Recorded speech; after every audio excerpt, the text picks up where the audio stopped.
Amen. Naririnig po ba ako sa where you are? Pray. Let's pray, Father. Just bless your word, O God. Just we invite, O Lord, your Holy Spirit to work in the midst. And let thy will be done, Father God. That whatever message, Father God, na ibigay mo sa bawat isa sa amin na kailangan namin, O Diyos. Maraming salamat sa iyong pag-pray. Ganon din po ang iyong gagamitin as your mouthpiece. Lord, let your name alone be magnified and be glorified to me, O Lord. In the mighty name of Jesus, I pray. Amen. Amen. Anong grupo po ito? Sunday Music and Cycle. Saipong. Dito yung outreach ng Saipong. Amen. And prayer.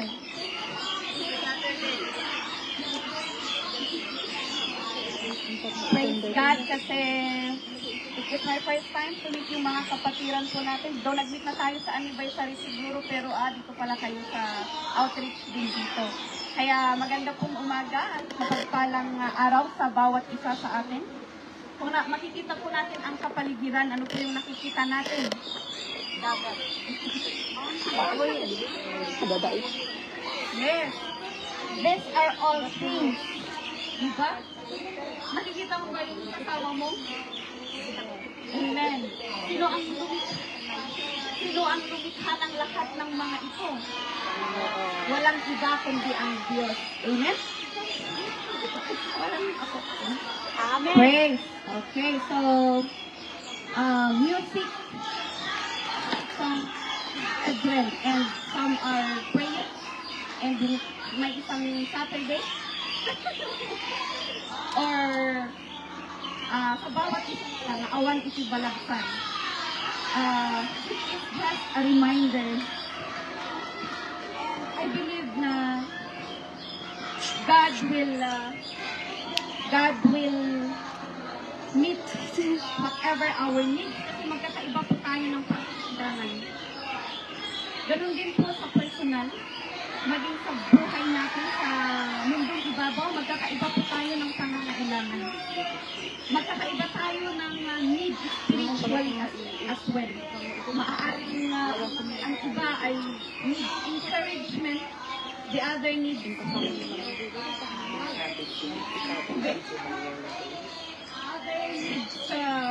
ano ang tawag doon? Deliverance or comfort. Amen?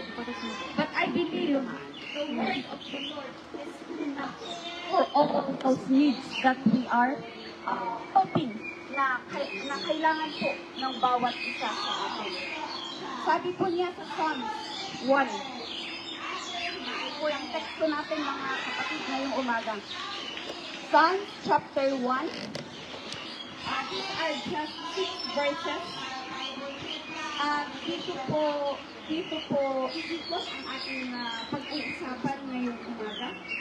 And I believe na yung mga nakikita natin, yung mga nararamdaman natin, yung naririnig natin around the environment, dito sa lugar na ito, yan ay mga patunay lamang na ang Diyos ay dakila. Ikaw mismo, ma-acknowledge mo na, oh, God is so wonderful. Amen? Paano nga ulit ang pagpalakpak na may galak? Paano ang pag-pray na may galak? Paano ang pag-media na may galak? Yung mga nagluluto, paano ang pagluluto na may galak? Sabi nila, smile daw kasi pag i-serve yung pagkain, hindi lang yung pagkain ang nakasmile. Even yung kakain, ay, mag-flow yung anointing ng smile. Amen? So, alam kong ang bawat nilalang, ang anak ng Diyos na nagpupuri, na inawit natin kanina, alam kong may galak sa ating puso. Kaya nandito pa rin tayo. Ibig sabihin, hindi pa tayo, tayo kailangan na uma. Yung may tawag sila doon na, sabi nila sa amin, handa pa lang na uma, iti inapoy, so nga magmabiyag tayo. Kasgay po matlaon, habang may buhay po tayo, ay may hininga po tayo, nakakakita pa tayo, nakakarinig pa tayo, ay ibig sabihin, meron at meron tayong pag-aaralan, ipapakita, ipaparinig ng Diyos. Kasi kung walang ipapakita ang Diyos sa'yo, edi sana tinanggalan ka na ng spiritual senses, o ng hearing, o ng kung ano-ano pa. Or maaaring wala na tayong buhay. Amen? But here we are, standing strong, worshiping the Lord with the joy in our hearts. And sana po hindi lang hanggang puso, nasa lahat ng ginagawa natin ay may galak po. Amen? So, blessed, sabi ko dito, blessed is the one who does not walk in step with the wicked, or stand in the way that sinners take, or sit in the company of mockers, but whose delight is in the law of the Lord, and who meditates on his law day and night. That person is like a tree planted by streams of water, which yields its fruit in season, and whose leaf does not wither. Whatever they do prospers. Dito po mga kapatid, makikita po natin dito ang dalawang klase ng mananampalataya. Maaaring ang isa may galak, maaaring ang isa walang galak. Pero parehas na nananampalataya. Parehas tayong naninilbihan, nag-worship, nakikinig at nagbabasa ng salita ng Panginoon. Nananalangin sa Panginoon. May Espiritu ang Diyos sa atin. Pero ang kaibahan, kapatid, how we act on these things, on these resources, and even with the Spirit that is in our life. Tayo po, ang nasa atin, one-on-one, personal po, nasa personal nating decision, how we are going to utilize the resources that God has given us to be righteous in His sight. Amen? So dito po pag-uusapan natin ang the righteous and the wicked man. And our gathering like this is one way in order for us na bawat isa po sa atin ay mabigyan, anong tawag doon, ma-remind, mapaalalahanan. Amen?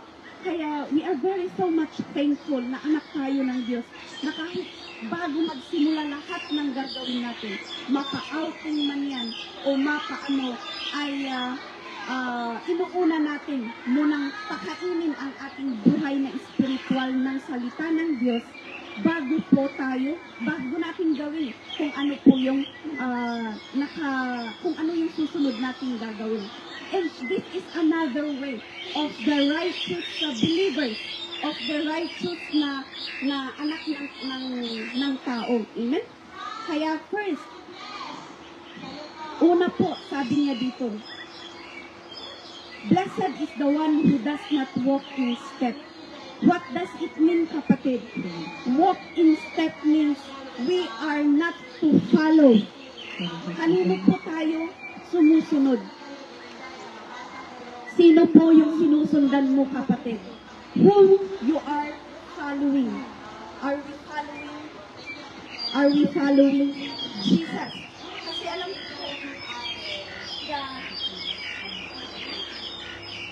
I believe na we came here with different prayers. We came here with different ideas, or even different emotions, different things being filled in our minds. Yet, we came here as one body. We came here as united in one spirit, and that is to glorify and magnify our Father in heaven. Amen? Amen po ba? So, number one po na way ng isang righteous, mga kapatid, is number one po is we do not follow the step of the wicked. Hindi natin sinusundan yung pamamaraan ng makamundo o ng masasamang tao. Kapag binasa po natin ito sa Tagalog, mas masakit. lalong-lalo na sa Ilocano, mas mabigat ang bagsak. Amen? So number one walk or way of the righteous is does not follow the word or does not follow the wicked. I believe na, ang tawag doon? Tignan natin kung mapapakinggan ninyo yung mga ibon na siguro kung walang tao na nananampalataya, kapatid, those are the ones worshiping God. The waves of the sea are the ones worshiping or clapping or jumping to the Lord. But we praise God kasi we are here. We were given the way of the Lord. We were given how we should worship Him. Amen? And does not follow how the world. Kasi ang mundo, sinasabi din nila, ay, kilala natin ang Diyos. Alam namin, kilala natin si Jesus Cristo. We know God. Alam namin ang Biblia. Pero hanggang doon lang po. Ang kaibahan ng righteous ay yung totoo, yung matuwid na sumusunod sa ating Panginoon ay hindi lamang po limited doon ang ating ginagawa, kundi na ipapamuhay. Kaya nga, does not walk, hindi tayo nabubuhay sa gawaing masasama, kundi iniwan na natin yung mga napagdaanan natin ay yung mga makamundo po at we are now walking in step with the light. Pangalawa, mga kapatid, sabi po niya dito, or stand in the way that sinners take. Ano po ang ibig sabihin?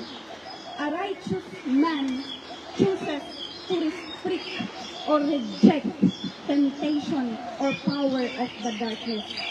Kung if we just heard the message of our bishop yesterday, we can never do these things without the power of the Holy Spirit.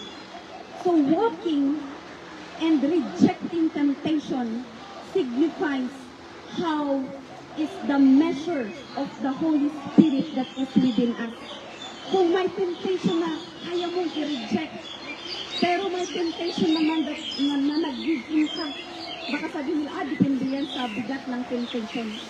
Depende yan sa kagustuhan mo. Kasi, for example, may temptation na pwede kang kumuha ng hindi sa'yo. Ano? Pero hindi mo ginawa kasi alam mo ang pagnanakaw ay masama. Pero may temptation sa laman or in the emotion. May temptation ang emotion na you want to boast or you want to just brag what you have or who you are. And then yun yung hindi mo na-reject. Yun yung hindi mo na-resist. Oh, that depends or doon po nasusukat yung measure of the Holy Spirit that we have. Na maliit lang pala yung Spirit na nasa atin. Since this higher temptation came and then nag-give in to that temptation, ayun na yung masasabi na natin na, ganito pa pala yung level ng Holy Spirit na wala sa akin. All the more, ganito pa pala yung level ng Spirit na kailangan ko upang maipakita that I am walking righteously to the living Father. Amen? So, ganun po mga kapatid, na no one of us is perfect. Wala pong perfect sa atin. Pero, yung restriction of the temptation, let us reject the level on how we reject, how we resist temptation will tell how much or the measure or how high or how low, how great or how small the Holy Spirit that is within us. And the will of the Lord, gusto po niya mga kapatid, na lahat ng klase ng tentasyon ay kaya nating labanan. Kaya po, after 40 days that Jesus finished his fasting, he was already brought in the wilderness to be tempted, to be tested. And doon po natin makikita na kailangan talaga natin ng prayer, ng worship. You know, worship and prayer must go together. In the ministry, I believe worship and prayer, these are the very, hindi naman natin sabihin, pinaka-importante. But has the greater weight.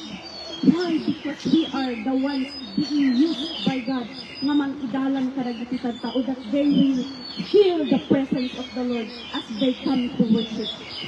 Prayer are the wall, not only the backbone of the church. Tingnan niyo kung tao na walang backbone. Kahit pag-upo, hindi po yan nakakaupo. Nakaratay lang yan. Considered na nakahiga lang. So, hindi lang po tayo, ang prayer na is not only the backbone. Kasi baka hanggang doon lang yung pag-ano natin na, backbone lang pala. So, kailangan mong mag-pray dahil backbone. Yung parang, you have to take care of your spine kasi you cannot stand without your spine. Parang hanggang doon na lang. But you know, prayer is the wall. Ang prayer po ang fence ng buhay so that we will continue to walk righteously before the Lord. And one more thing mga kapatid, yung pamumuhay po natin, walking righteously with full restriction and rejection of the temptation of the world is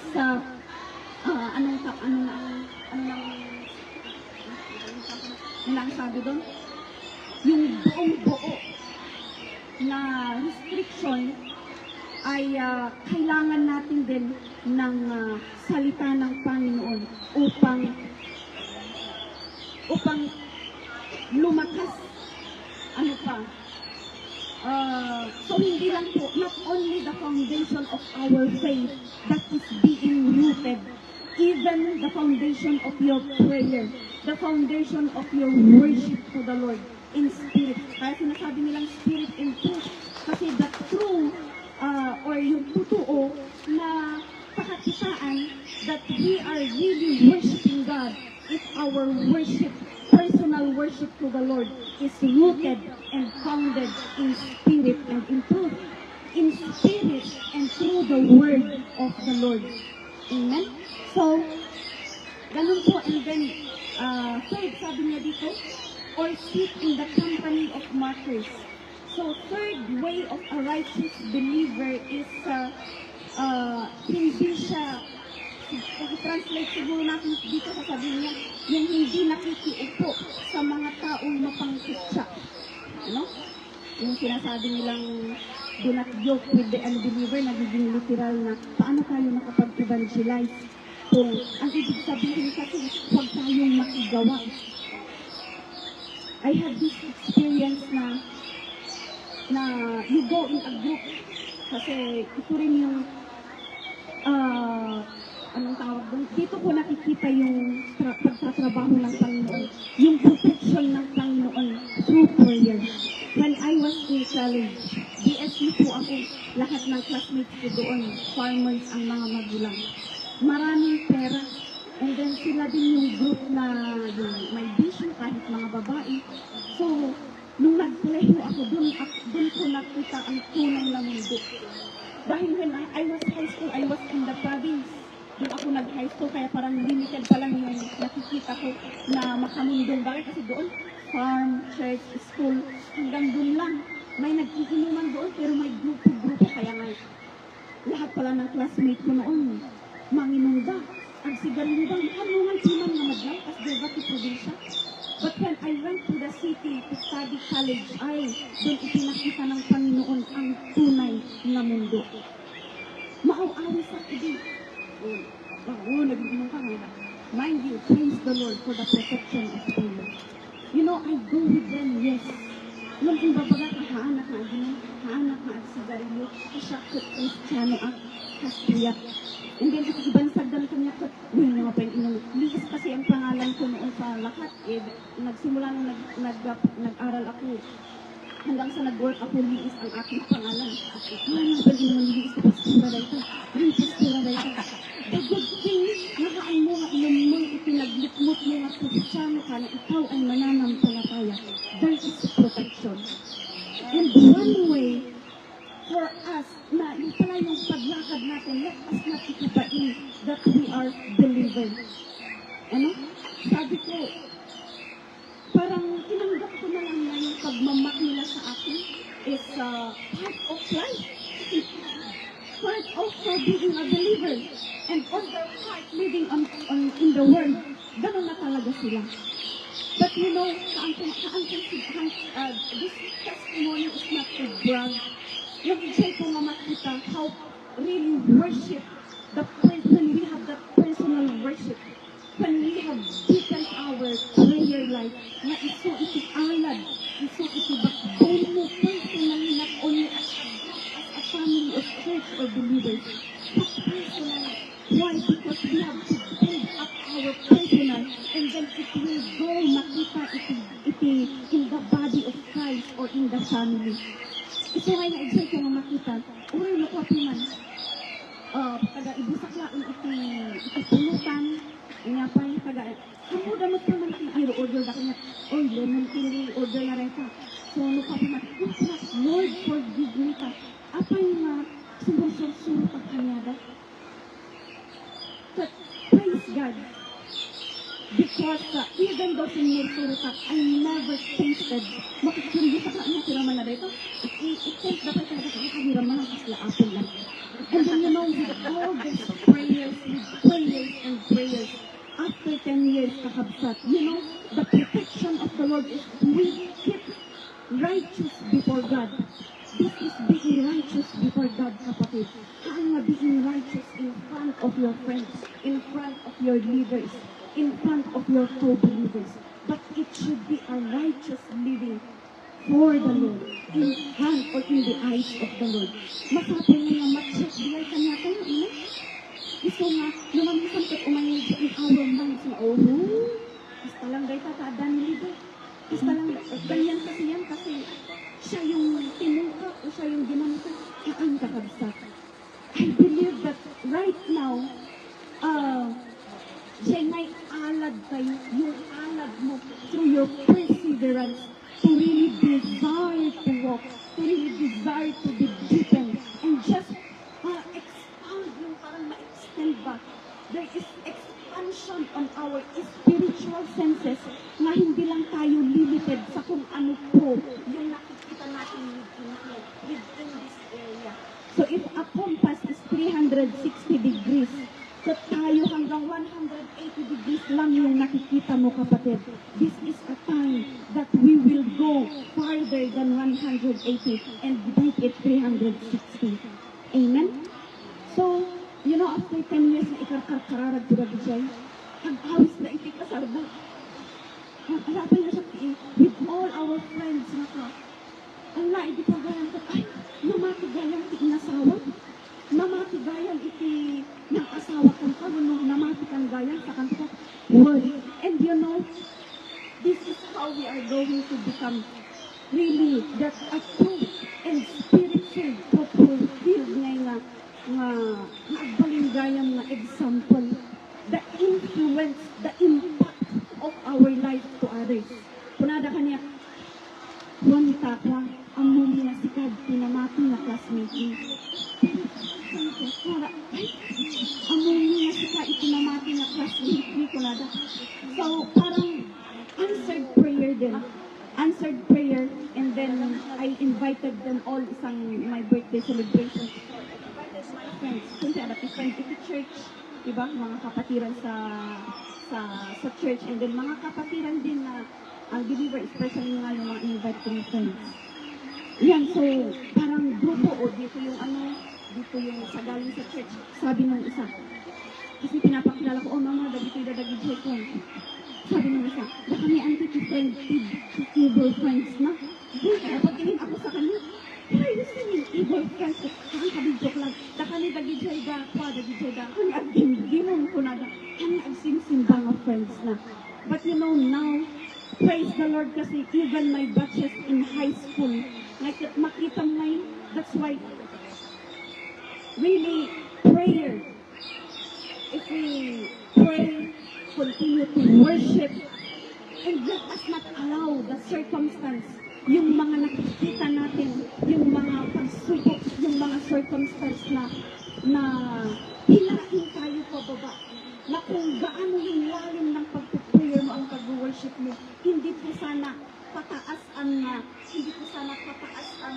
tawag doon, diramot na ang mga lumatong, ang subli na pag-ground, but it should be rooted, makalalim pa all the more, nang sa ganun, when bagyo comes, umay iti-testing na ito, although you will be shaken, maybe yes, but you will not fall. Amen? You will not be shaken. Normal na na-shake ka. Lumaan ka katnungan nga matulog.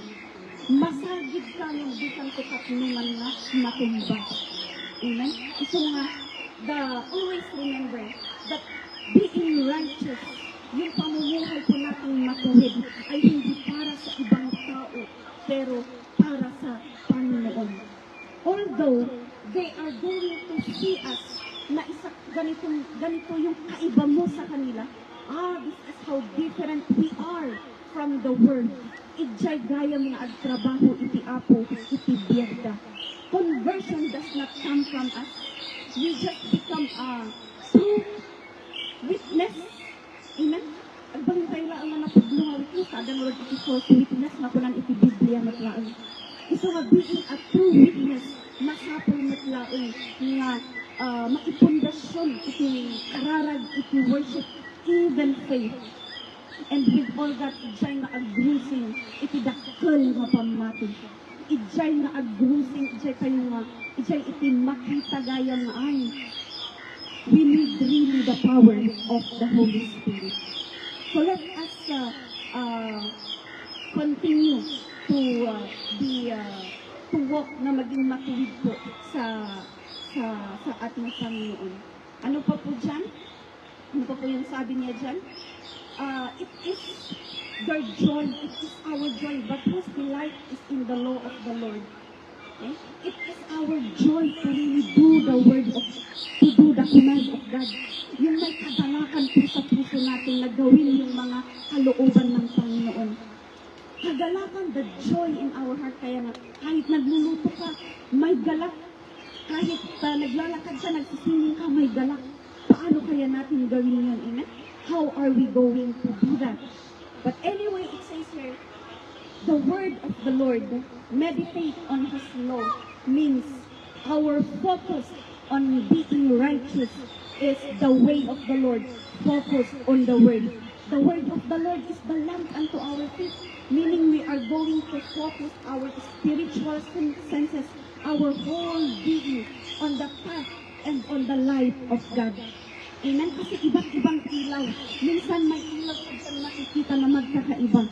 Pero if you know, if you can identify properly the light of God in your life, you will not be deceived with other lights. May yellow light, dim light, orange light, blue light. Anong kulay ang ilaw ng Diyos, kapatid? Awan magsiguro kung silaw nga nangisip. You know, even dim, kabut-butang ti dim light. Kapag yung, dito ako kasi I like dim, o sinusundan mo yung dim light. Amen? So, being righteous before the Lord, you know how to identify the light of God and focus on it. Another one. So, ano ang blessing? What is the blessing if we remain faithful towards God, or if we remain na matuwid po tayo sa ating Panginoon? Sa verse 3 ito po, that person is like a tree planted by streams of water. Streams of water, katulad ng punong ito. It's just near the watery part. At alam natin na pag streams of water, mamasa-masa. So, ibig sabihin, hindi siya nawawalan ng power. Hindi siya nawawalan ng water. Laging rehydrated. So, hindi nga, hindi siya nag-dry, kumbaga. Hindi siya nauubusan ng lakas. If we are going to tignan ang water as the strength, as the prayer, hindi ka nauubusan ng lakas. Hindi ka nauubusan ng reason to praise and worship the Lord, na magpasalamat sa Panginoon. Ano ang sabi dyan? There will come a time that you will yield its fruit in season. Maybe our life now, yung prayer life mo ngayon, kapatid, yung worship mo ngayon, kapatid, you will reap the fruit of those ones. Maybe not now, maybe not tomorrow, next week, but maybe, or hindi maybe, but in the season, God has set it for you to have that fruit. Ang mga puno magkakaiba. Mayroong puno na maliit pa lamang pero may bunga na. Magkakaiba ang pagbunga nila. Yung pamamaraan nila ng paglaki and paggrow. And then, their fruit. But one thing for sure, it will bring fruit. It will magbubunga at magbubunga. Kaya ikaw kapatid, tayo po magbubunga tayo. Magkakaiba lamang ng season. Maybe sa season ng isang kapatid na sa season siya of pruning. Pero yung isang kapatid, season of bearing fruit. Season of harvest naman sa iba. So whatever the situation of each one, adda iti puso tayo. Nor ija may sakit pa nakipag-agraglag sa. So we celebrate with her or with him. Amen? Nor ija may samat at sad or needs comfort. Ay sit makipag-greet na tayo kanina. And we can never feel the same iti dahil kaaragsak mo adang sitwasyon iti maysa nga kabsat. Medyo espiritu tayo kakaan nga may maysa na nakaalam iti matang iti apo. Or the spirit that is within us is different from the spirit, the true spirit, the right spirit na intod iti apo, iti tumunggal maysa humat. Nakukuha po ba natin mga kapatid? So ganun po. So whatever your season now, you ask yourself, ano Lord, iti season ko pa. Nasaan po ako ngayon sa season ng aking buhay? I am still growing? Am I still building the foundation kahit matagal na ako? May edad na ako? Am I on the process of bearing fruit? Or am I on the process of ready nang mag-harvest? And then it says there, and whose leaf does not wither. Sa mga halaman po, importante ang role ng dahon. Kailangan ang dahon sa process ng photosynthesis. Sino po ang nag-ano ng science? Lahat naman siguro natin na pag-aralan natin ito. Kasi sa mga dahon po, doon ginagawa ng halaman ang kanilang pagkain. And they need sun. They need the sun in order for the photosynthesis to happen. Kahit may araw kung walang dahon, walang pagkain ang halaman, it will not build or it will not create or process its own food. Amen? Ano po yung dahon natin? Hindi sabi niya dyan, it will not, it does not wither. Ano ang ibig sabihin ng wither? Yan nga malaylay. Kaan nga malangka. Hindi malalaylay po yung salita ng Panginoon. Hindi malalaylay yung pagkain spiritual na kinakain natin. Bagkus yan ang nagpapabuhay sa iyo. Ay, baliktad kapatid, nadatang nga sa ang ikiapot ito timang palaylay ko nito. Ay, we check also ourselves. Our foundation, are we really rooted? Are we really deepened our worship and our prayer to the Lord? No, and that if there is a word of God na sinabi natin, yes, makakainin ko ang aking spiritual, and then pinakain mo, and then marinig mo ang verse na ganito, blah blah blah, nabasa or napakinggan mo or narinig mo, and then nalanta, itibiyag mo, or nalaylay, iti-spiritual mo. Hindi po ganun, ano? And but, panutuloy po na ang salita ng Panginoon sana ang nagpapalangto sa ating haan nalaylay, amen? Nalangto kakabsat ko naman. Nalangto kakabsat. Kantay ba amin siya nalangto? Amin bakit makaawat Ilocano? Ano na bulutin na long to, mano? Nanggabay. Nangaamo. Ano? Nanggabay ka. Nanggabang. Nalangto. Nalasbog. Nalasbag. Sa lawa. Yes. Parang, ang yung tinalangto nga mula nagmayat na kita. Talaga. Kaslangay na there was a time in Cambodia. Mayat. Ano nga fresh? Mga cherry blossom, mahal na cherry blossom. Ito may isang very green at kapakabay na nag-bright at parehas mo na biso nagpa-anda. Di, kung paano pa nakikilisak lang, nung pinunta ng kapatid natin ay labasan ng tubig doon sa isa. Yung mainit sa Cambodia talaga. Napudot. So yun yung nagpanatiling naging nalang food ay may sama nila. Because masigsibugan, nababasa, dati ganun na, mapadpadanuman na kanamin. Tapos dahil ba, ijay ili nga agpadanom iti tayo na punadan. Mga kapadanuman, ijay, kapadanuman, basta-basta na ijay rice cream. Napadanuman na ijay. It will take time to be absorb na tidanong. But there will come a time. Imagine mo ba yung pagkat i-rice cream sa tayo? Mabutak-butak na po. Dry. Makakay. So, ano po butak-butak na. Kasi gaya no, mag-dry kayo ang galing nga no, mag-dry spirituality. Ano nga sa the church? Ano nga nakikita sa activity. But even if we are coming to church, hindi puso tayo at nag-butak-butak na po ka na-dry. Kasapulan kayo nga, padanuman. Kung mga padanuman dahil ka, i-absorb na. There will come a time. Maawan siya butak. Agsing ka man siya. Siya soil, lumuknong. Ay, nagmayat na kita. Nagmayat ka na kita. Nagmayat ka na kita. Saan ka na nalaylay ko na?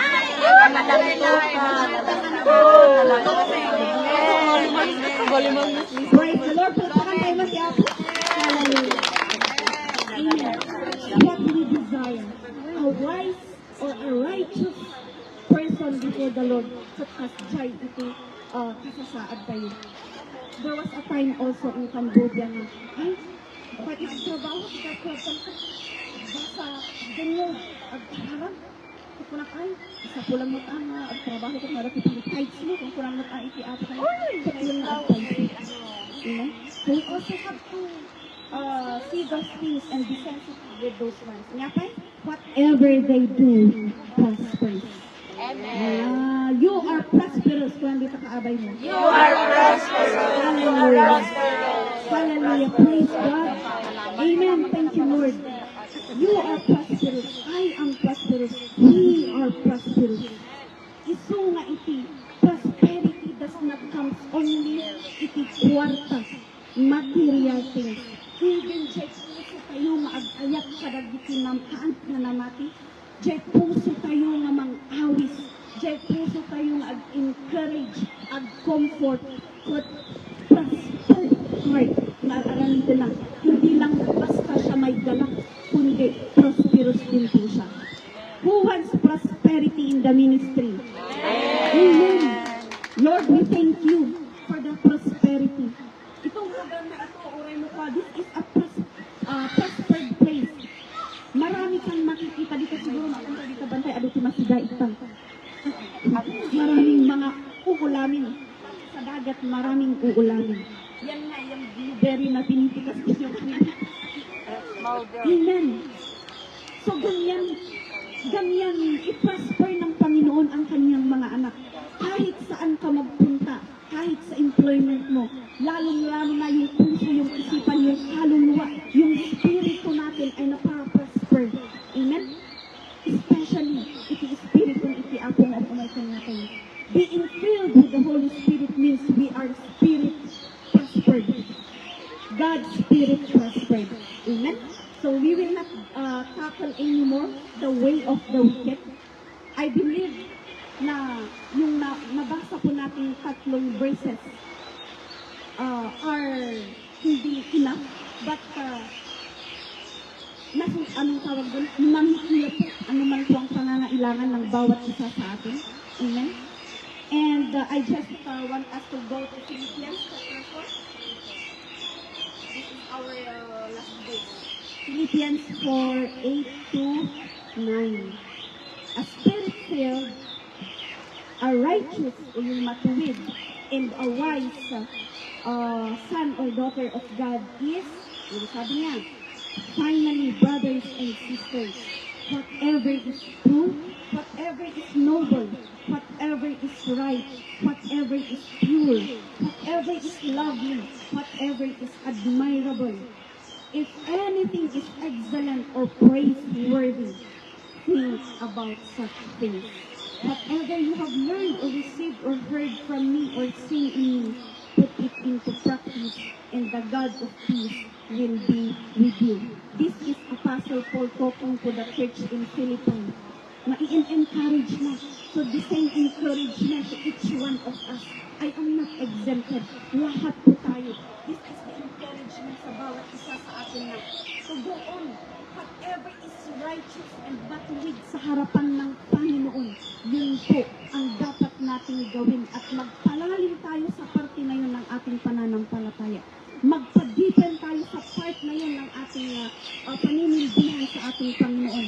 And then we can see that everything that we do, whatever we think, it is sa ating decision, will be prosperous. Amen?